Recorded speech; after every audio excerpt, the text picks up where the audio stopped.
o'clock, I'm going to call this meeting to order. Commissioner Kodesh, will you lead us in an invocation and pledge of allegiance, please? Let us pray. Lord, we thank you for this day and thank you for our beautiful county. Please guide our hearts and minds as we make our decisions today. Help us to work together and encourage each other to excellence. We ask this in the name of the Lord. Amen. I pledge allegiance to the flag of the United States of America and to the republic for which it stands, one nation, under God, indivisible, with liberty and justice for all.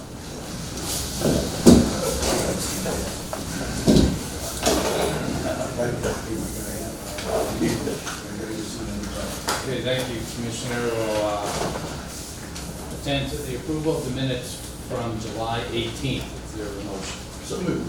Second. All those in favor say aye. Aye. Opposed? Minutes are approved. Treasurer's report. Treasurer Griffin. Good morning. Good morning. Following payments were reported to the treasurer's office for the period. Accounts payable had a total of $628,885.32. Payroll for the period was $430,136.42.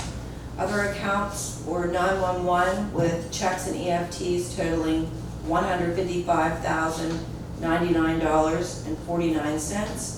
Liquid fuels account was one EFT for $41.36. And finally, CDBG had one check for $1,201.50. Okay, is there a motion to pay the bill? So moved. Second. Those in favor say aye. Aye. Opposed? Bills are paid. Continue.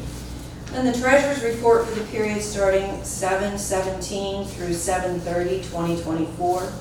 We had a general account starting balance of $379,623.31.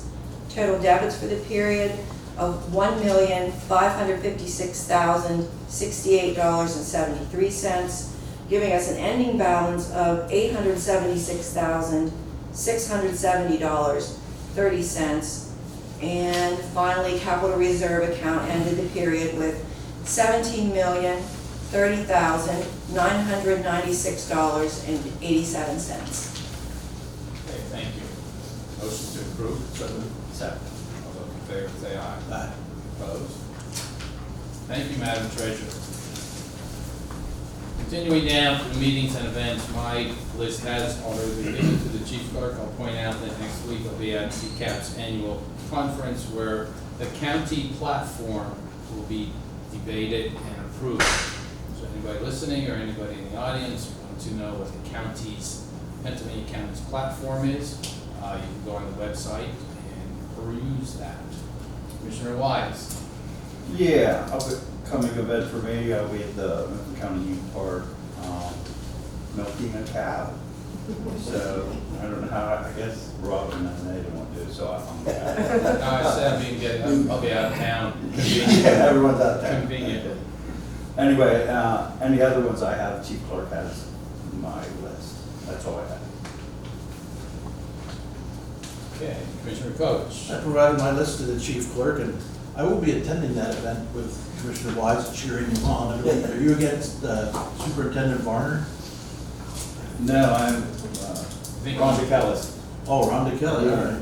She's running her mouth pretty good too.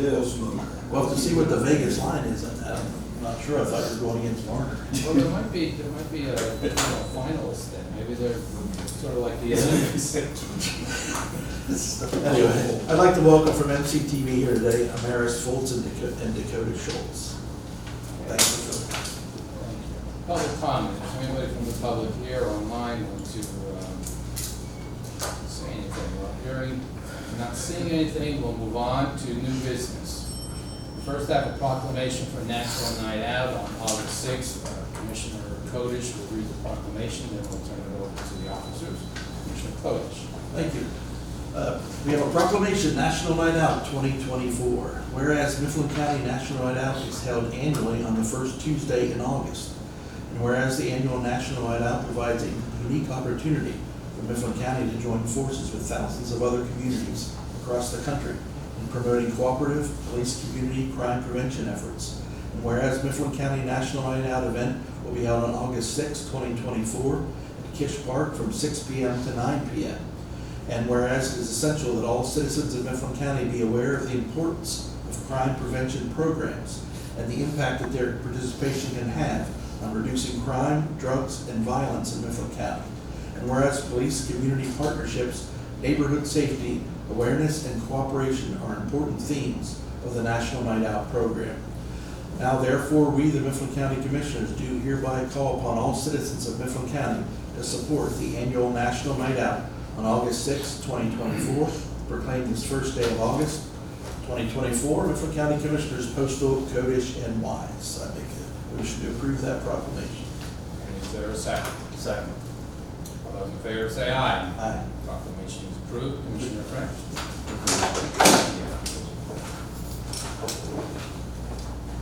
Morning, gentlemen. Yeah. You said commissioner. Commissioner. I'm sorry, so are you good with that? No, I'm not. It's a dead end job, it's a political graveyard.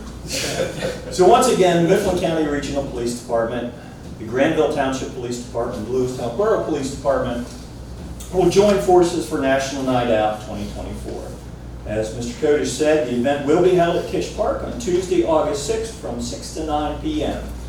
First introduced in August of 1984, National Night Out is an annual community building campaign that promotes police, community partnerships, and neighborhood camaraderie to make our neighborhoods safer, more caring places to live.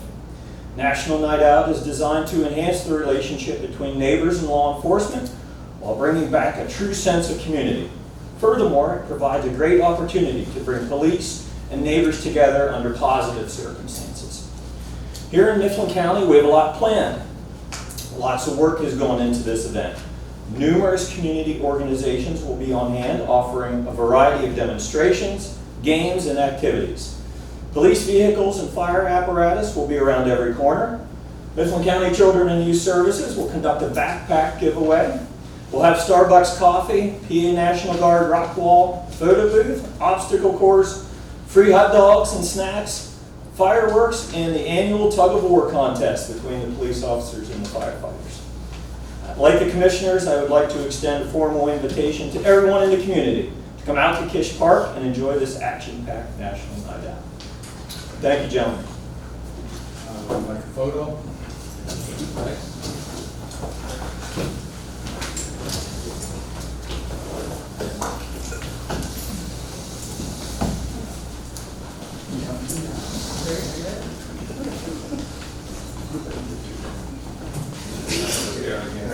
Get in there, Kevin. I'll let you.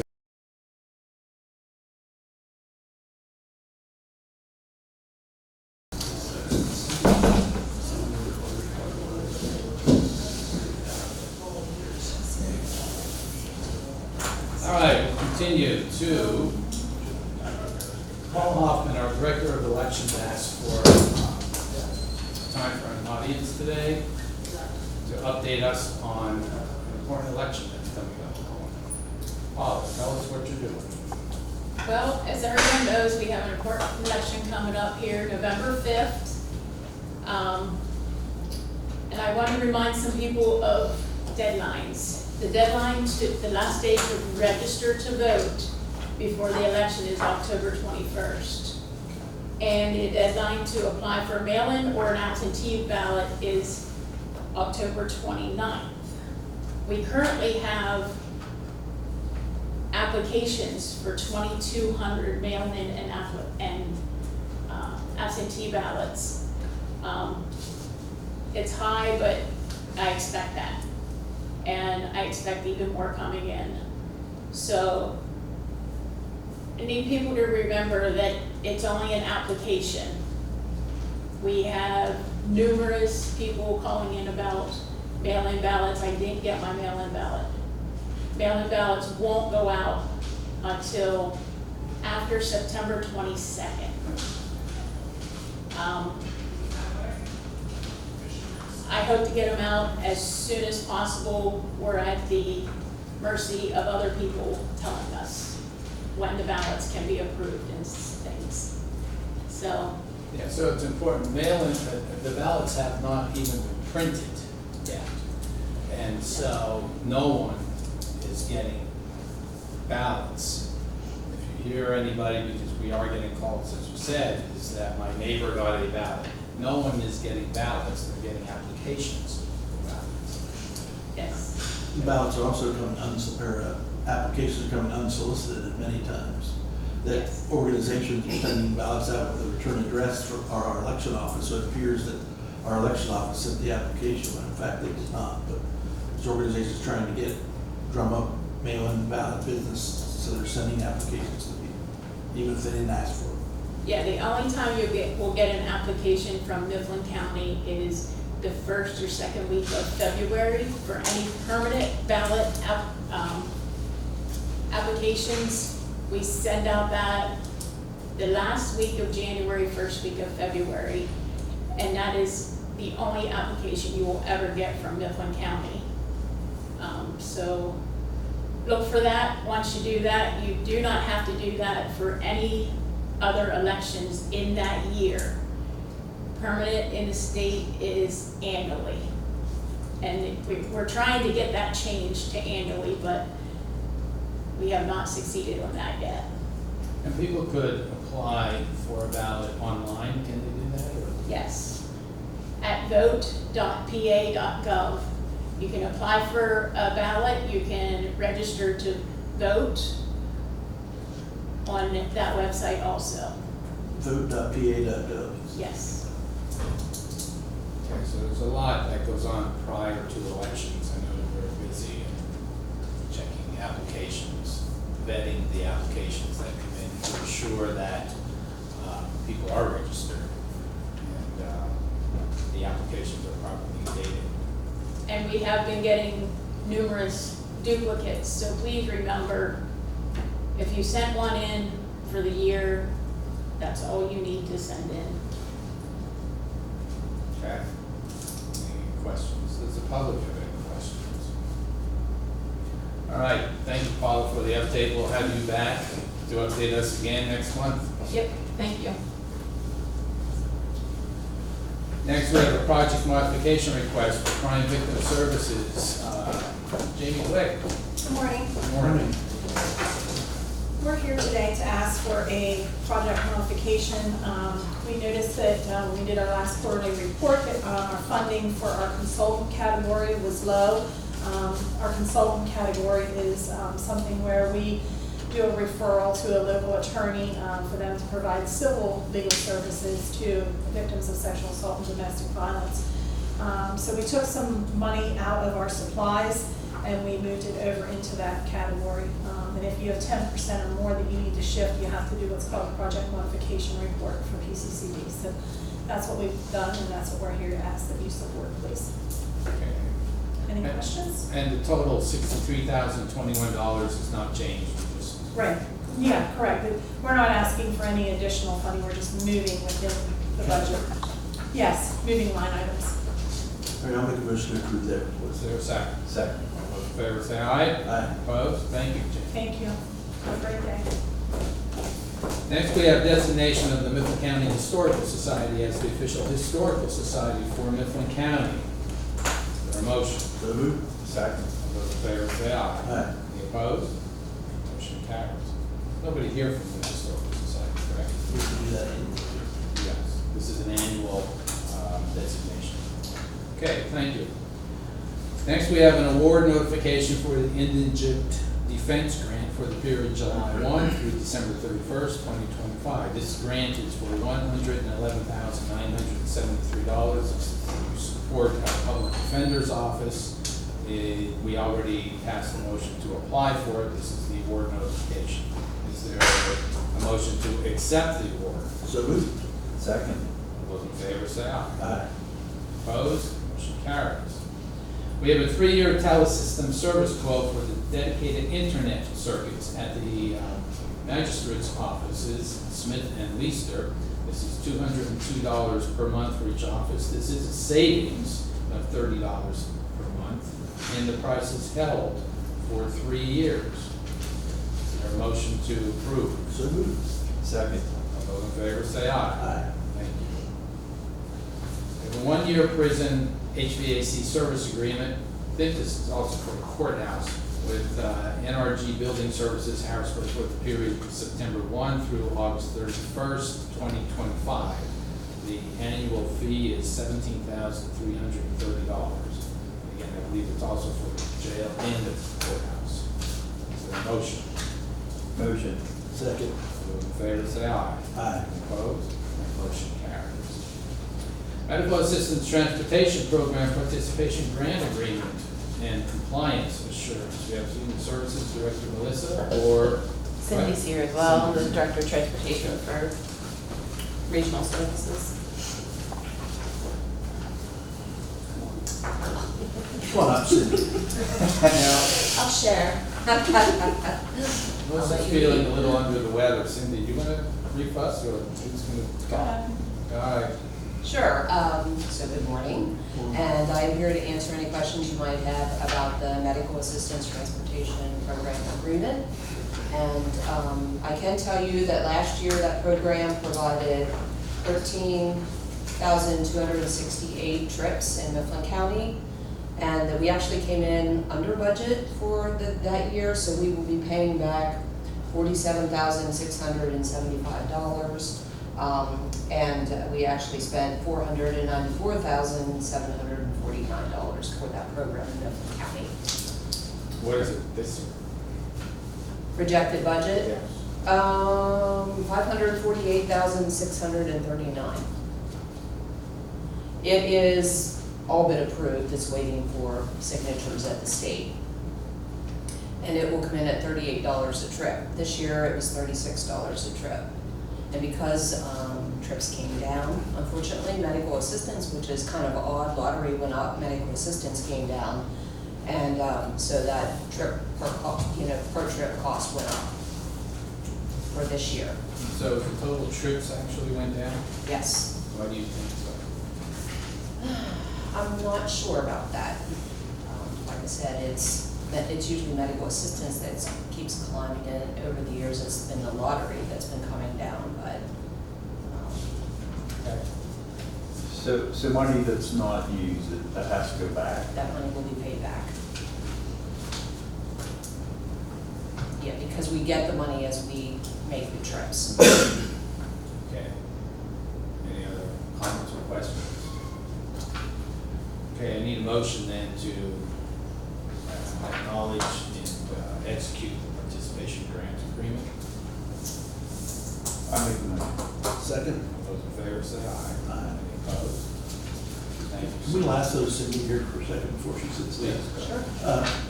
Can you just brief the folks about call ride services in general, about what kind of trips that you make typically? Or I know they're rebounded a lot since COVID, they were down during COVID. So they rebounded, but what kind of trips do you take, or what are the eligibility requirements for people to ride for free, and what's the fare structure? Okay, so we provide trips to any resident of Mifflin or Juniata County, and they must register with our office. Our discounted rates are for those that are 65 and older through the lottery program. Persons with disability, if they are 18 to 64 years of age, and that comes through the state as well. And then we have medical assistance transportation program that pays in full any participant going to a eligible medical appointment for that, under that program. So those are the primary individuals that would use our service because they are within a discounted rate.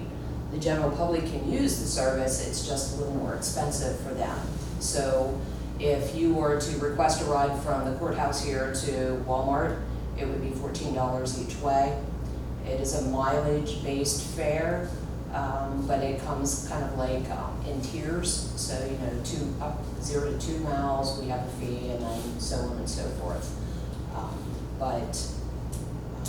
Where would I see those rates? Is it on the, how would I know what the rate is? I'm not sure if it's on the website yet or not. We just had an updated website, so it might be on there, but I'm not sure. But it's hard to give an individual the rate that they're gonna have. When they call in, we can tell them that, but just for them to look at that chart and say, oh, you know, what am I gonna pay here, it might not register. But it is kind of like you can expect to pay, if you know it's 30 miles to the hospital from your home, then you're gonna fall within that rate that says the 30 miles. Yeah, so if I lived in Lewistown and needed, and had a job at Overhead Door in the industrial park, for example, and I needed transportation, I could arrange that transportation every day. Yes, Obviously, there's a fee. You would tell me what that fee is. there is a fee, so we would be able to tell you, once you call and register, what that fee would be. I'm thinking it would be the 14 each way. But the other thing is, you know, we have times and appointments that, so if you're coming from Honey Grove and you want to go to Walmart to work every day, we mostly only have one trip out of Honey Grove a day. Unfortunately, we don't have the drivers to provide taxi service because we are shared rides, so that's kind of the difference in what we offer. How much advance do they need to give? We need to know by 12 noon the day before, when somebody needs a ride. Okay. Now, if you're going, we do have some out-of-county transportation as well, so if you're going there, we do ask that you give us a week to 2 weeks before Okay. notification. And we have a volunteer out-of-county transportation program for individuals that are 65 and don't have the access card. And they go free, so 85% of that is paid by the lottery, 15% is paid by the AAA. So if you know, somebody 65 and older that is registered with us needs to go to state college, maybe they have, you know, that they can't drive for some reason or other, or they just don't feel comfortable driving anymore. We do have a few volunteers that will come pick you up in their private vehicle and take you and wait on you and then return you home. So that's a good program, but we need more volunteers. Okay, any other questions? All right, so you would just tell people if they have questions to call your office. Any You know, questions? They can give their specific information, so sometimes even when you see printed information about rates and all that, it can be Right. confusing to folks. Yes, just call our office, we're Monday through Friday, 8 to 4 in the office. Thank you. Thank you, appreciate it. We had a motion. Okay. Local initiative support, this is a cooperation agreement with Lewistown Police Department for the co-responder program. Melissa, want to brief us on that? Sure, this is a grant that we have through LISP, Local Initial Support Cooperation, for our co-responder program. So the time that is spent with officers that is specific to the program, and their work with the co-responder and trainings that they attend related to the program, they can be reimbursed for through the grant.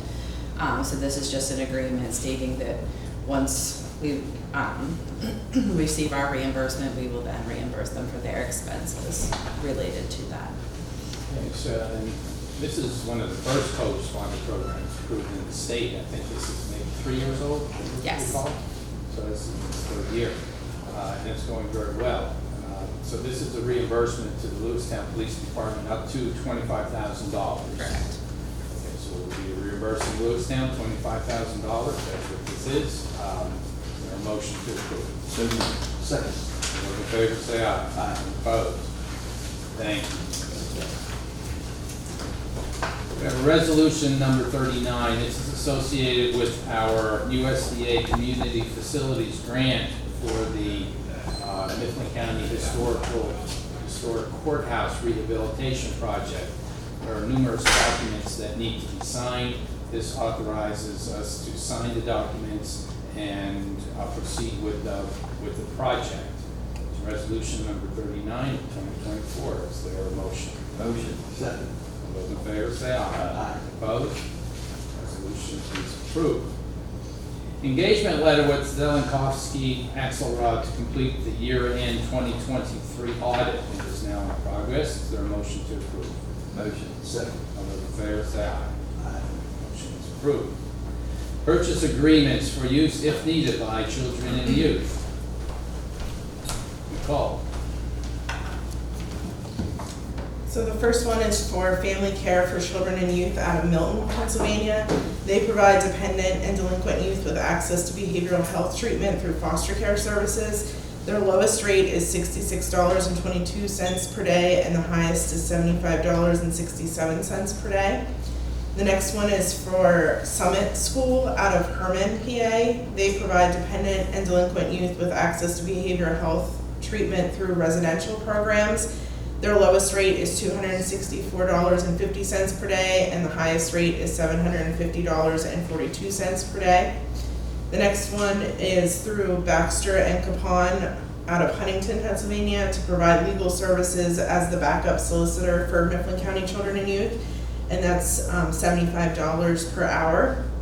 The next one is for the Tuscarora Intermediate Unit in Lewistown to implement Mifflin County Communities That Care, and that is $139,385 for the year. And then the last one is also for the Tuscarora Intermediate Unit in Lewistown, but to provide case management to at-risk school-age children and their families through Project Yes, Second Step, Strengthening Families, and Life Skills in the Schools. Their lowest rate is $53 per hour, and the highest is $93 per hour. Nicole, for the TIU ones, state communities that care first, which program does that come out of? That's not county funds, is it? No, that's their grant programs. Okay, so that's a grant program. We heard yesterday that Communities That Care was started in 2000, is that true? That sounds accurate, yes. No, is that all very good? The other one, is that grant funded also? How does that work? Yes, that one is as well. Any other questions? That Summit School, that's pretty solely price tags, that for pretty intensive treatment. Yes, so those are the kids that if we can't find foster homes or we can't keep them safe in a foster home because they might run away, a lot of our kids that are truant go there as well. And sometimes too, whenever the rate is a little higher, it at times becomes a specialized setting that other federal money helps to pay for it, but that is the cost per day. And where is Herman, PA? I never heard of that. It's out towards Pittsburgh. And I believe probation uses Summit as well. Okay, anything else? Motion to, is there a motion to approve? Motion. Second. Those in favor say aye. Aye. Any opposed? Thank you, Nicole. Next, we have an application of County A. This is 2024 liquid fuels allocation to Brown Township for $5,186. Brown Township intends to use it for a road project. Is there approval? Is there a motion? Motion. Second. All those in favor say aye. Aye. Any opposed? Brown Township will get their liquid fuels. We have a presentation by Tyler Dombrowski from CEDACOG on the CDBG project updates. Tyler. Yes, thank you. Good morning, everyone. So we are in the midst of the 2024 CDBG application process. So the counties have a public comment period open for project submissions. At this time, we have 4 project submissions for the 2024 grant program specifically for the county. And so the purpose of today is for me to just give a brief overview of the submissions, and then in 2 weeks we'll have the board make some selections. So just running down through things, we have 2 submissions this year from the Mifflin County Housing Authority. One is for the replacement of electrical outlets and smoke detectors at 4 different locations that the Housing Authority manages. So the Housing Authority serves low to moderate income families, so the project in itself would qualify for the program. Their request is for $173,951.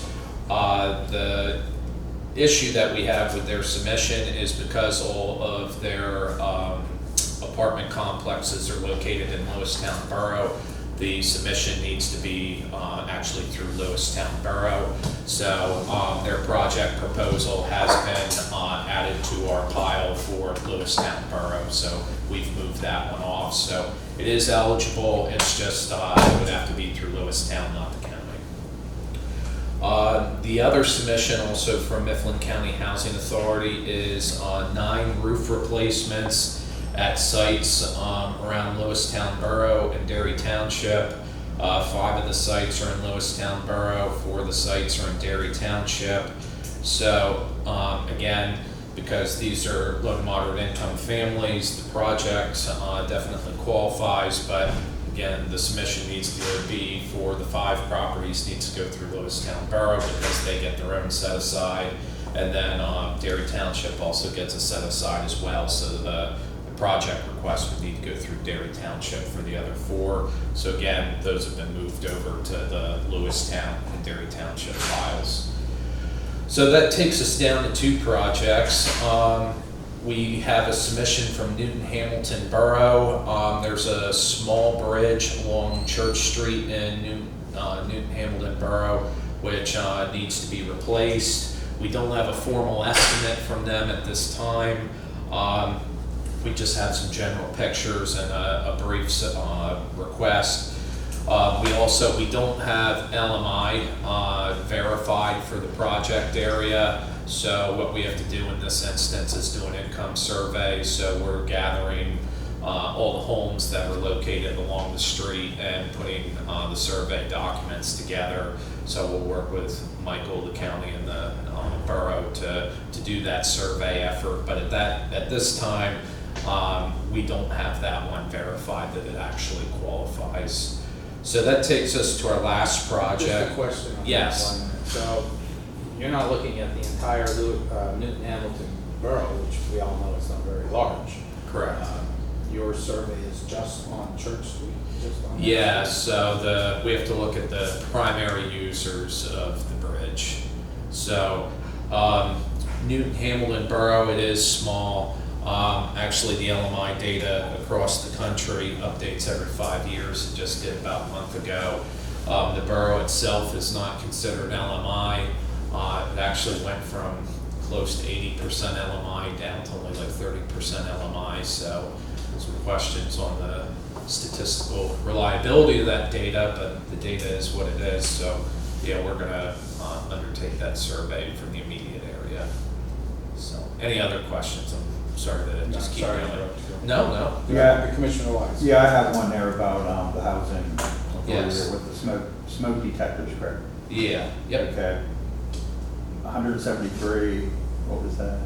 Is that, what I'm saying is, would CEDACOG do the work?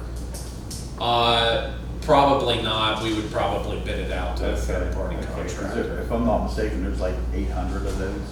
Yes, yep, approximately, we have listed 800 receptacles over 259 units. Okay.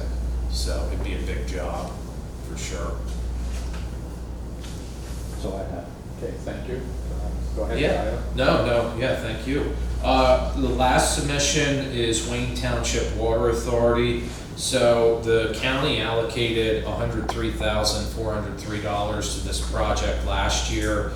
We know it qualifies, it was approved last year.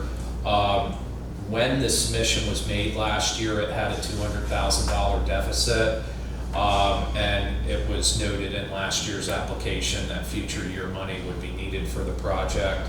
So given that we were looking at about a $200,000 deficit last year, and after administration, the county has about $188,000 to work with for this year's program.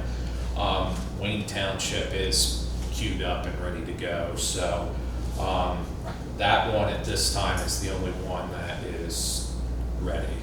So Wayne Township would be filling the gap? Yeah, so that was noted in there last year that they would be providing a small match.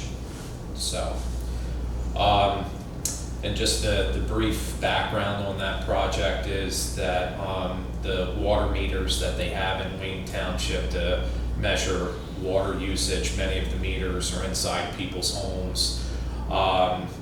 They're looking to put meter pits within the public right-of-way so that local staff can just use electronic devices to verify water usage. And the importance of that is that if there's leaks happening from somebody's house to the public line, it's going to be much easier to detect the leaks. And so Wayne Township gets billed for the amount of water that they use, and that includes water leaking that's not being used. So with this better equipment, they'll be able to pinpoint those issues a lot more responsively, which will in the long term cut down on costs, lost water, etc.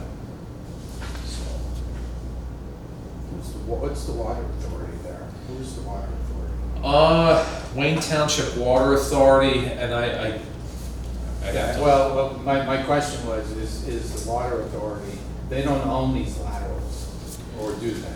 They don't own the laterals, the private property owner does, and so the benefit of being able to monitor this is that they'll be able to hold the people accountable that have bad water laterals. All right. Anything else for, so there's no action, this is just a status, correct? Correct, it gives you 2 weeks to digest the information, we'll follow up in 2 weeks. Okay, we have questions, and anybody has questions, we'll be back to Commissioner Code. You're good? Okay, thank you. Yeah, thank you. Lastly, we have personnel items. We have the resignation of James Bell from part-time security sheriff deputy effective July 1. Resignation of Logan Wincott from judicial assistant effective August 1. Promotion of Brianna Hockenberry from children and youth caseworker 1 to caseworker 2. That will be effective August 5th. Hiring of Janaea Mellinger for the director of fiscal affairs effective August 5th. And hiring of Leslie Cruz for part-time corrections officer effective August 5th. The motion to approve all of these personnel items. So moved. Second. Those in favor say aye. Aye. Opposed? That motion is approved. Our agenda is complete. The meeting is adjourned. Thanks, Scott.